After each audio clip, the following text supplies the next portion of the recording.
জন্মসূত্রে নাগরিকত্ব নিয়ে মার্কিন প্রেসিডেন্ট ডোনাল্ড ট্রাম্পের নির্বাহী আদেশের পর নিজেদের অনাগত সন্তানদের নিয়ে চিন্তিত হয়ে পড়েছেন যুক্তরাষ্ট্রের ভারতীয় অভিবাসীরা। মার্কিন যুক্তরাষ্ট্রে বসবাসকারী দ্বিতীয় বৃহত্তম অভিবাসী গোষ্ঠী হল ভারতীয়রা। যুক্তরাষ্ট্রে 50 লক্ষেরও বেশি ভারতীয় নন ইমিগ্রেন্ট ভিসাতে রয়েছে। ট্রাম্পের আদেশ কার্যকর হলে ভবিষ্যতে যুক্তরাষ্ট্রে জন্মানো তাদের কোনো সন্তানই নাগরিকত্ব পাবে না।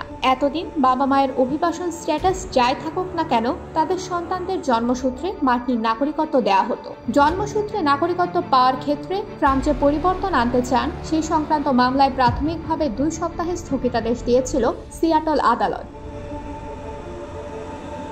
সেই মেয়াদ বাড়িয়ে দিয়ে মিস্টার ট্রাম্পের প্রচেষ্টাকে আপাতত আটকে দিয়েছেন মেরিল্যান্ডের একজন ফেডারেল বিচারক। এর অর্থ হল আদালতে মামলা নিষ্পত্তি না হওয়া পর্যন্ত ওই বিধি কার্যকর করা যাবে না, যদিও উচ্চতর আদালত যে কোনো সিদ্ধান্তকে বদলে দিতে পারে এবং এক্ষেত্রেও সেই আশঙ্কা রয়ে যাচ্ছে। এই বিষয় সংক্রান্ত একাধিক মামলা এবং আইনি চ্যালেঞ্জ অক্ষয় পিসা এবং তার স্ত্রী নেহার মতো হাজার হাজার মানুষকে অনিশ্চয়তার মধ্যে ফেলে দিয়েছে। এই প্রসঙ্গে অক্ষয় পিসা বলেন, এর সরাসরি প্রভাব আমাদের উপর পড়েছে।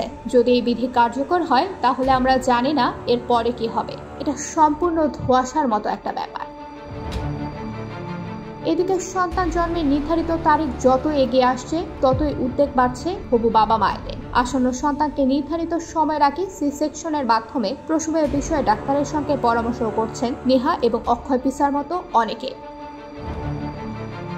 American association of physician of Indian origin এর সভাপতির দায়িত্বে রয়েছেন ডাক্তার সতীশ কাঠুলা। মার্কিন যুক্তরাষ্ট্রে বসবাসরত ভারতীয় পরিবারগুলো নির্ধারিত সময়ের আগে অস্ত্রোপচারের মাধ্যমে তাদের সন্তানের জন্মের কথা ভাবছে। এরকম প্রতিবেদন সংবাদ মাধ্যমে দেখার পর ডাক্তার কাঠুলা আমেরিকার ভারতীয় বংশোদ্ভূত প্রসূতি বিশেষজ্ঞদের সঙ্গে যোগাযোগ করেন। তিনি জানিয়েছেন, নিউ জার্সিতে এমন কয়েকটা ঘটনা ছাড়া বেশিরভাগ চিকিৎসকই এ জাতীয় কোনো বিষয়ের কথা তাকে জানাননি।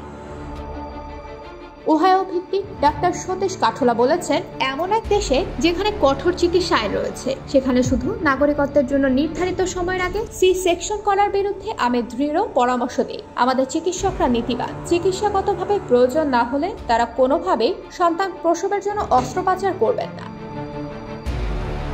মার্কিন নাগরিকত্ব অত্যন্ত লোভনীয়, বিশেষজ্ঞ দক্ষ H-1B ভিসাধারী ব্যক্তিদের কাছে। অভিবাসন নীতি বিশ্লেষক স্নেহাপুরী এ বিষয়ে সতর্ক করে দিয়ে বলেছেন, জন্মগত নাগরিকত্বের বিরুদ্ধে বিধিনিষেধ ভারতীয়দের জন্য বেশ সমস্যার কারণ হয়ে দাঁড়াবে। এটা কার্যকর হলে ভবিষ্যতে যুক্তরাষ্ট্রে জন্মানো তাদের কোনো সন্তানই নাগরিকত্ব পাবে না। অনলাইন গ্রুপগুলোতে দক্ষিণ এশিয়ার হবু বাবা মায়েরা এই নিয়ে তাদের উদ্বেগের কথা ক্রমাগত জানিয়ে চলেছেন। আইন কার্যকর হলে তার প্রভাব এবং সেক্ষেত্রে পরবর্তী পদক্ষেপ কি হতে পারে সে নিয়েও আলোচনা করে চলেছেন তারা।